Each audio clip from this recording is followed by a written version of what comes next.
biggest Dow losers for the month of May. You can see them on the screen.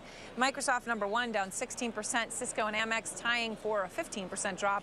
And Alcoa not far behind with 14%. All obviously worse than the market, which was pretty bad. So will these losers be June winners? MJ Matz is Director of Large Cap Value Strategies at Fifth Third Asset Management. And in Washington, Eugene Profit, CEO of Profit Investment Management, joins us. Good to have both of you with us. Morning. All right, so interesting, and I'll lay it out here. Eugene likes Amex, Cisco, and Microsoft now. Mary Jane likes Microsoft and Alcoa. So Alcoa is where our Venn diagram does not overlap. So why don't we start with that? Why don't you make the case for why buy Alcoa now, MJ? Yeah, sure. I mean, we look for three things in stocks: statistical cheapness, undervaluation, and positive catalysts. And we think you've got all three of those with Alcoa. I mean, look where the stock's trading on a PE or price-to-book basis, clearly statistically cheap. It's undervalued because it reflects the Eurozone concerns. It also reflects some of the charges and fines that have been levied. Alumina prices have not been particularly strong, and we think you see some of that unwinding in the near term. Some of those fines may be reduced. Australia is starting to reconsider some of the onerous taxes that were coming in, and you'll start to see as we get through the economic slowdown here in the Euroland, improved outlook for Alcoa. All right, fight back, Eugene. Well, actually, I'm not a bear on Alcoa. I'm more of a growth manager, and I'm a little concerned with the economy being where it is, that you're having a cyclical company in a weak environment is a tough sell for me. But for the same reasons that she's buying Alcoa, it's the same reasons we actually look at securities. And it's interesting to me that we cross at Microsoft, her being a value manager, me being a growth manager. You're buying American Express, right? Yes. And you're not concerned about the impact of reform on American Express and its credit card policies?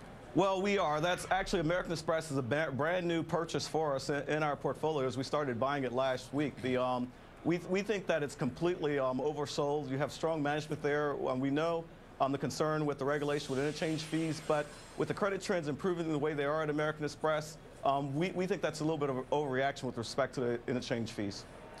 And Mary Jane, we're reading this morning about falling commodity prices, declining demand in China, not sure why. You still want to own Alcoa in that environment? Well, sure. They're a major beneficiary of lower energy prices. And, you've got to look through these headlines. The market, it's a discounting mechanism, is looking out 18 months in setting valuations. Those things are going to improve. This may be the nadir in terms of those prices. All right, final case on Cisco and Microsoft. I know that, MJ, you like Microsoft, Eugene, Cisco, and Microsoft. What's the case there?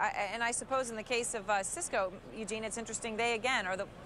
John Chambers will sit there and talk about how China's the driver till he's blue in the face. Yeah, but you do have routers and switches flying off the shelves. And just like you're seeing strong performance from Apple, if you really get down into the earnings, both in Cisco and Microsoft case, since you had very strong earnings. Microsoft is basically down because Ballmer came out and said he was concerned about European contagion. But, however, in both Microsoft and Cisco's case, their exposure to Europe is actually less than Apple, and you see Apple performing extremely well. So we think it's an overreaction. All right, thanks to both. Appreciate it. Thank you.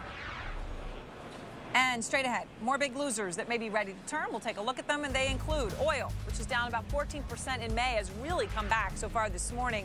We're going to talk about the role of hurricane season, and is the U.S. economy teetering between recovery and that much feared double dip? We've got new numbers at the top of the hour. They're going to help answer that. Manufacturing in China was the headline.